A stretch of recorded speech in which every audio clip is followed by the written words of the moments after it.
पहुंची कलेक्ट्रेट कार्यालय। मानदेय नहीं मिलने से आंगनबाड़ी कार्यकर्ता नाराज, परिवार में आर्थिक संकट की कही बात।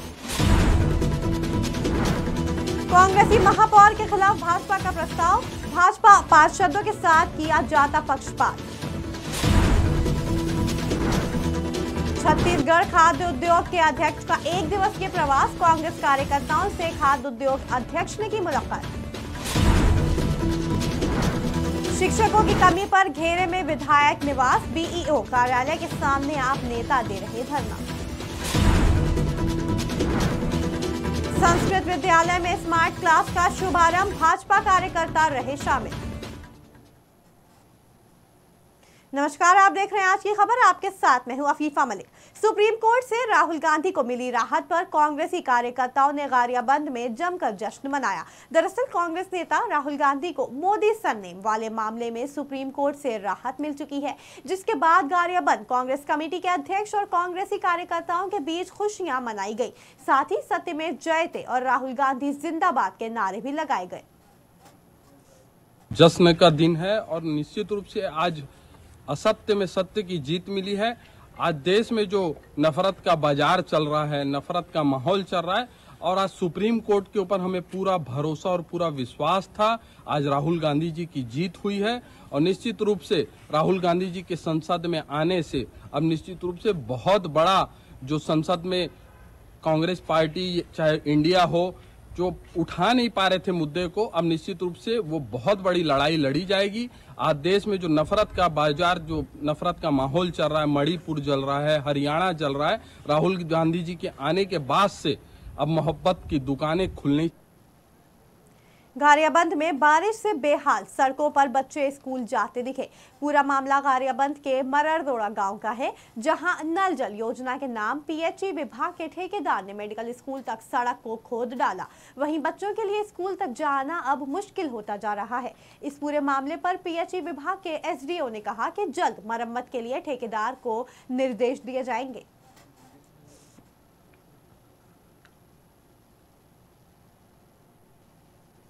बीते शुक्रवार को हरदा जिले के आंगनवाड़ी कार्यकर्ता, सहायिका एवं मिनी आंगनवाड़ी कार्यकर्ताएं कलेक्ट्रेट कार्यालय पहुंची, जहां उन्होंने हरदा कलेक्टर के नाम एक ज्ञापन मुख्यमंत्री शिवराज सिंह चौहान के समक्ष दिया, जिसमें आंगनवाड़ी कार्यकर्ता, सहायिका एवं मिनी आंगनवाड़ी कार्यकर्ताओं को 2 महीने से मानदेय नहीं मिला है।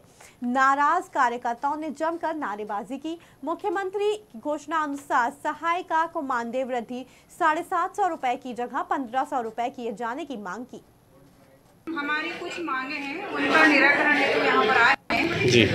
जिसमें मुख्य मांग है कि हमारा 2 माह से मानदेय नहीं मिला है, 5 महीने से भवन किराया नहीं मिला, इससे घर चलाने में बहुत परेशानियाँ हो रही हैं। इसी समय पे बच्चों के स्कूल भी खुले, एडमिशन में भी दिक्कत आई है, क्योंकि पैसे ही नहीं रहेगा तो कैसे काम चलेगा। हमने मुख्यमंत्री के नाम से कलेक्टर महोदय को ज्ञापन दिया है, जिसमें सहायिका बहनों के साथ कुछ विसंगतियाँ हुई है। माननीय मुख्यमंत्री जी ने 1550 रुपये इन लोगों का किया था, जिसमें से उन्होंने आदेश में 750 रुपये ही दिया है।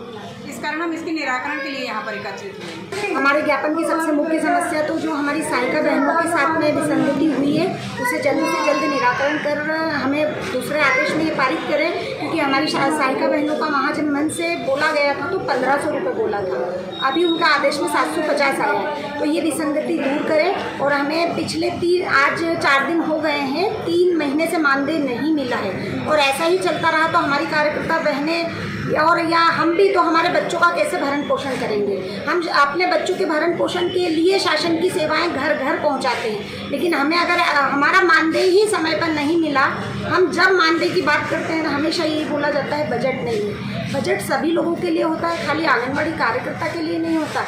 ऐसा इंसाफ सरकार आंगनबाड़ी कार्यकर्ता। भंवरताल में विद्यालय में पानी भर जाने से बच्चों का हाल बेहाल होता दिखा। पूरा मामला भंवरताल के नेत्रहीन कन्या विद्यालय का है, जहां विद्यालय में पानी भर जाने के कारण बच्चियां 2 दिन से स्कूल नहीं जा पा रही हैं, ना ही सो पा रही हैं, जिसके बाद नेत्रहीन कन्याओं से महापौर मिलने पहुंचे और साफ सफाई कराकर सभी कन्याओं को भोजन कराया, साथ ही व्यवस्थाएं सुनिश्चित कराकर नए भवन में शिफ्ट कराया। नेत्रहीन कन्याशाला जो भंवरताल में विगत बहुत वर्षों से लगती थी, नरकीय जीवन वहाँ पर हमारी नेत्रहीन बच्चियाँ और वहाँ के स्टाफ नरकीय जीवन जी रहे थे। कल जब बारिश का मौसम था, मुझे खबर लगी कि वहाँ पर फिर से पानी भर गया है, जो टॉयलेट का पानी भी है, गंदा पानी है, और वहाँ पे हमारी 46 नेत्रहीन बच्चियाँ और हमारा वहाँ का स्टाफ जो उनके लिए समर्पित है वो बहुत परेशान था। मैं वहाँ पहुँचा तो पहले देखा, स्टाफ के लोगों ने वहाँ सफाई करी, हम लोगों ने सफाई करी। सफाई करने के बाद एक दो कमरे ठीक किए, फिर उसके बाद बच्चियों को बैठ के भोजन कराया। वहाँ पर भोजन कराने के बाद तत्काल मैं उस बिल्डिंग में आया जहाँ पर इनको वापस से भेजना है। उस कानूनन पेच में फंसा हुआ है रेंट को लेकर यह बिल्डिंग नेत्रहीन विद्यालय के लिए। कल जैसे कि बहुत सारे लोगों के मकान गिर। जबलपुर में मतदाताओं को जागरूक करने के तहत कलेक्टर और जिला निर्वाचन अधिकारी ने कलेक्टर कार्यालय परिसर में प्रचार रथों को हरी झंडी दिखाकर रवाना किया। वहीं इस मौके पर उप जिला निर्वाचन अधिकारी और अपर कलेक्टर मिश्रा सिंह भी मौजूद रहीं। भारत निर्वाचन आयोग के निर्देशानुसार मतदाता जागरूकता अभियान के तहत जिले की सभी क्षेत्र में प्रत्येक एक प्रचार LED पर वीडियो फिल्म प्रदर्शन के जरिए किया जा रहा है। आज स्वीप के तहत 8 प्रचार वाहन विभिन्न विधानसभा क्षेत्रों में रवाना किए गए हैं। इनके माध्यम से सभी विधानसभा क्षेत्र के प्रत्येक मतदान केंद्र पर मतदान कैसे किया जाना है EVM के माध्यम से उसका प्रचार प्रसार किया जाएगा। साथ ही अभी संक्षिप्त पुनरीक्षण चल रहा है मतदाता सूची का, जिसमें दावे आपत्तियां 31 अगस्त तक ली जाएंगी। उसके विषय में भी लोगों को जानकारी दी जाएगी। मेरी मतदाताओं से अपील रहेगी कि इन प्रचार वाहनों में जो भी जानकारी दी जा रही है उसका अधिक से अधिक संख्या में इन वाहनों पे आकर उनको लाभ उठाएं, जानकारी प्राप्त करें। और साथ ही यदि कोई ऐसे 18+ व्यक्ति हैं, पात्र हैं, यदि उनका नाम मतदाता सूची में नहीं है तो अपना नाम जुड़वाने के लिए फॉर्म 6 भरवाएं। किसी परिवार में यदि कोई व्यक्ति नहीं है, किसी कारण से मृत्यु हो गई है किन्हीं की, उनका नाम अगर अभी जुड़ा हुआ है तो फॉर्म 7 भर के उसमें अपने परिवार के वैसे सदस्य जो दिवंगत हो गए हैं। जगदलपुर नगर निगम में कांग्रेसी महापौर के खिलाफ भाजपा अविश्वास प्रस्ताव लाने जा रही है। बता दें, शुक्रवार को भाजपा के पार्षद दल ने बस्तर कलेक्टर से मुलाकात कर प्रस्ताव को लेकर पत्र सौंपा था। वहीं भाजपा पार्षद और नगर निगम में नेता प्रतिपक्ष संजय पांडे ने मीडिया से चर्चा करते हुए बताया कि कांग्रेस सरकार द्वारा भाजपा पार्षदों के साथ पक्षपात किया जाता है। इसके अलावा भाजपा पार्षदों ने नगर निगम सरकार पर भ्रष्टाचार का भी आरोप लगाया। नगर निगम जगदलपुर के भाजपा के अपनी सभी पार्षदों के द्वारा सिटिंग मेयर के विरुद्ध में अविश्वास प्रस्ताव का एक प्रस्ताव मेरे पास जमा कराया है। इसका अवलोकन के पश्चात इसमें आगे की कार्रवाई के लिए आगे बढ़ाई जाएगी। अभी ये नगर निगम जो नख से लेकर सिर तक भ्रष्टाचार में लिप्त है, महापौर अखंड भ्रष्टाचार में, न केवल महापौर बल्कि अध्यक्षा और उनके मेयर इन काउंसिल के जो सदस्य हैं, जिस प्रकार का भ्रष्टाचार करके अपनी जेबें गर्म कर रहे हैं और जिस प्रकार से भारतीय जनता पार्टी पार्षदों के साथ दलगत गंदी राजनीति करते हुए उनके वार्डों के विकास कार्यों को लगातार कम किया जा रहा है। न केवल निर्माण कार्य बल्कि जहां तक मामला स्वीपर का हो, सफाई का हो, पानी का हो, बिजली का हो, उन सब भाजपा के पार्षदों को 2 दर्जे का व्यवहार झेलना पड़ रहा है। और लगातार भाजपा पार्षदों को जनता के बीच में अपमानित करने का जो नगर निगम का प्रयास चल रहा है, उसके खिलाफ हमने 5 बिंदुओं पे, चाहे वो पेयजल समस्या हो, चाहे मशीनरी की खरीदी में भ्रष्टाचार हो, चाहे पेयजल व्यवस्था के खरीदी में भ्रष्टाचार हो, स्वच्छता विभाग में भ्रष्टाचार हो, बिजली खरीदी में भ्रष्टाचार हो, निर्माण कार्य जो हो रहे हैं ठेकेदारों को मैनेज करके अपने चहेतों को ठेकेदारों को भारी कमीशन लेकर अपने चहेते ठेकेदारों को काम आवंटित किए जा रहे हैं। PWD में जो रेट 15% 12। जगदलपुर में मेडिकल कॉलेज में जूनियर डॉक्टरों ने अपनी मांगों को लेकर प्रदर्शन किया। जहां डॉक्टरों ने चाय बेचकर सरकार के खिलाफ विरोध जताया, तो वहीं स्टाइपेंड बढ़ाने सहित विभिन्न मांगों को लेकर काली पट्टी बांध जूनियर डॉक्टर काम कर रहे हैं। डॉक्टरों ने कहा कि अगर उनकी मांगे जल्द पूरी नहीं हुई तो अनिश्चितकालीन तक हड़ताल जारी रहेगा। करवधा में सड़कों के बुरे हाल पर ग्रामीण और कांग्रेस नेता सड़कों पर उतर आए हैं। पूरा मामला करवधा के पंडरिया ब्लॉक के ग्रामीण क्षेत्रों की सड़कों का है, जहां सड़कों की बुरी हालत पर ग्रामीणों और कांग्रेसी नेताओं ने प्रशासन के खिलाफ प्रदर्शन किया। बता दें, पीडब्ल्यूडी सभी सड़क समय से पहले ही उखाड़ चुका है, जिसके निर्माण हेतु धरना प्रदर्शन चल रहा है, जहां प्रदर्शनकारी कीचड़ में धान लगाकर और कीचड़ में बैठकर आंदोलन कर रहे हैं।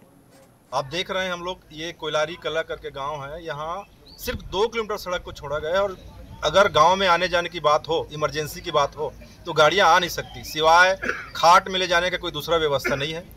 हम लोग आज गांव वालों के साथ मिल के आंदोलन कर रहे हैं, मांग कर रहे हैं कि सड़क को जोड़ा जाए। इसके अलावा और जितनी मार्ग है, चाहे वो सैया मालगी से मरका वाला मार्ग हो, प्राणखरा से बसनी मार्ग हो, प्राणखरा से धौराबंद वाली जो मार्ग है, वो सब मार्गों को लेकर आज बैठे हैं और ये मांग करते हैं कि मांग पूरी होनी चाहिए और जब तक पूरी नहीं हो। ग्राम पंचायत कोयलारी कला के मुख्य रोड में बैठे हैं धरना प्रदर्शन के लिए, जो भी कांग्रेस का हमें समर्थन मिला है और समस्त ग्रामवासी के तत्वाधान में बैठे हैं। और आने वाला आगामी अभी विधानसभा स्टार्ट होने वाला है, हमारे क्षेत्र के जो भी जनप्रतिनिधि, जो भी कैंडिडेट डिक्लेयर होगा, उसको हम अपने गांव में प्रवेश नहीं होने देंगे अगर ये रोड का मांग पूरा नहीं करते हैं तो। और हम लोग पोलिंग बूथ तक जाएंगे मतदान करने, लेकिन ब्लैक रिबन लगाकर जाएंगे। और छत्तीसगढ़ में खाद्य उद्योग आयोग के अध्यक्ष गुरमीत सिंह बाबरा एक दिवसीय दौरे पर हैं, जहां बाबरा ने प्रवास के दौरान मनेन्द्रगढ़, चिरमिरी, भरतपुर पहुंचे। इस दौरान उन्होंने कांग्रेस कार्यकर्ताओं से मुलाकात की और चिरमिरी क्षेत्र के गुरुद्वारे पहुंचकर मत्था भी टेका। मौजूद कांग्रेसियों ने उनका फेसबुक पर माल्यार्पण करते हुए स्वागत किया। इस दौरान गुरमीत सिंह बाबरा ने मौजूद सभी लोगों को खाद्य आयोग से जुड़ी हुई सभी जानकारियों से अवगत कराया। राजनांदगांव में पीजी के डॉक्टर अनिश्चितकालीन हड़ताल पर हैं। बता दें, शासकीय मेडिकल कॉलेज अस्पताल के पीजी के 150 से ज्यादा डॉक्टर अपनी 5 सूत्री मांगों को लेकर हड़ताल कर रहे हैं। मेडिकल कॉलेज के मुख्य गेट पर डॉक्टर का ये धरना प्रदर्शन किया जा रहा है। दरअसल इंटर्नशिप कर रहे डॉक्टरों का कहना है कि उन्हें महज 12,600 सैलरी दी जाती है, लेकिन सैलरी 4 साल पहले बढ़ाई गई थी और आज तक स्थिति वैसे की वैसी ही है। हम लोग ये स्ट्राइक कर रहे हैं, बट हम लोग की ये मजबूरी है। ये प्रदेश भर में ये स्ट्राइक चल रही है। हम जानते हैं कि जो मरीजों को कितनी परेशानी हो रही है हमारे ड्यूटी पर ना जाने की वजह से, बट हम भी मजबूर हैं क्योंकि हम जितना हम मेहनत करते हैं, हम जितना काम करते हैं अपने उसके लिए, उतनी हमें सिर्फ ना हमें पेमेंट मिल रहा उतना कि हम उतना अच्छे से काम कर पाएँ। तो हम चाहते हैं कि हमारी सैलरी बढ़े ताकि हम भी अपनी ड्यूटी में वापस जा सकें, मरीजों को इतनी तकलीफ़ ना हो। और जितनी जो हमारी मांगे हैं, हमारी मांगे सिर्फ बहुत थोड़ी सी मांगे हैं और हमारे हिसाब से जायज़ भी मांगे हैं। पहली बात, हमारी इंटर्नशिप में जितना हम काम करते हैं उससे हमें उतनी सैलरी नहीं मिलती। 12,600 रुपये बहुत ही कम सैलरी है, उसमें हम 1 महीना खुद को भी नहीं संभाल पाते हैं। सरकार के द्वारा जो हमारे ऊपर दमन किया जा रहा है, जैसे कि लगातार हम लोग 2 साल से, लगातार 2-3 सालों से प्रयास कर रहे हैं कि हम लोग का मानदेय बढ़ाया जाए, लेकिन आपको मैं पेपर में दिखाता हूं, हम लोग की जो लास्ट स्टाइपेंड बढ़ा हुआ था वो 2019 में बढ़ा हुआ था। उसके बाद आज 2023 चल रहा है और ये ऑलमोस्ट पूरे 4 साल हो गए हैं। 4 साल में महंगाई दर कितना बढ़ गया आपको ही पता है, ये किसी से कुछ भी छिपा नहीं हुआ है। लेकिन हमारी मानदेय में आज तक कोई वृद्धि नहीं हुई इन 4 सालों में। हम सरकार से लगातार प्रयास करते रह रहे हैं, भ्रष्टाचार के माध्यम से ही बात कर रहे हैं कि हमारी सैलरी बढ़ाई जाए, लेकिन सरकार ने लास्ट 6 महीने, जब पिछले बार हम लोगों ने लगभग 6 महीने पहले जब स्ट्राइक किया था, तो उन्होंने आश्वासन दिया था कि ठीक है, आपकी मांग जायज़ है, हम आपकी मांगों को पूरा करेंगे। लेकिन आज 6 महीने बीत जाने के बाद भी सरकार। राजनांदगांव में शिक्षकों की कमी को लेकर आप नेता पुनाराम सिन्हा कई दिनों से बीईओ कार्यालय के सामने धरना दे रहे हैं। शासकीय शालाओं में शिक्षकों की कमी को दूर करने की मांग को लेकर आप नेता पुनाराम सिन्हा लगातार बीईओ कार्यालय के सामने अनिश्चितकालीन धरना प्रदर्शन में जुटे हुए हैं। आप कार्यकर्ताओं ने स्थानीय विधायक के निवास का भी घेराव किया। शिवपुरी में बारिश का पानी भरने से 2 मंजिला मकान धराशायी हो गया। पूरा मामला शिवपुरी के बदरवास गांव का है, जहां बरसात से 2 मंजिला मकान देखते ही देखते धराशायी हो गया। मकान के गिरने का वीडियो भी सामने आ चुका है। हालांकि जिस वक्त मकान धराशायी हुआ उस वक्त मकान में कोई मौजूद नहीं था। विदिशा के संस्कृत विद्यालय में स्मार्ट क्लास का शुभारंभ किया गया। भाजपा के कार्य समिति सदस्य, भाजपा जिला अध्यक्ष, नगर पालिका अध्यक्ष और तमाम लोगों ने शासन द्वारा प्रारंभ कराई गई स्मार्ट क्लास का प्रारंभ फीता काटकर किया। इस मौके पर सपा अध्यक्ष मुकेश टंडन ने शासन द्वारा विद्यार्थियों के लिए किए जा रहे प्रयास और मेधावी विद्यार्थियों के लिए लैपटॉप की सुविधाओं के बारे में भी जानकारी दी। सारी सुविधाएं विद्यालय में उनको रहें, बाहर ना जाना पड़े, आर्थिक बोझ बच्चों पे ना पड़े, इसलिए ये सब लैब और कंप्यूटर स्मार्ट क्लासेस जो है हमारे विदिशा विधानसभा की अगर हम बात करें तो 40 विद्यालयों में ये सुविधा उपलब्ध कराई है। मैं धन्यवाद देता हूं माननीय मुख्यमंत्री जी को। वास्तव में माननीय मुख्यमंत्री जी को जितना बच्चों से प्रेम है, वो न केवल प्रेम है बल्कि वो प्रदर्शित भी करते हैं।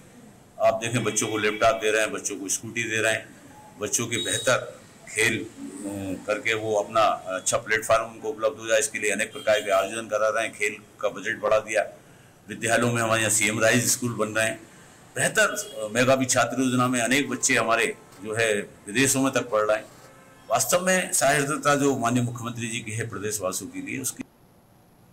मध्य प्रदेश और छत्तीसगढ़ की खबरों में फिलहाल इतना ही। जुड़े रहें आज की खबर के साथ ताज़ा तरीन खबरों के लिए।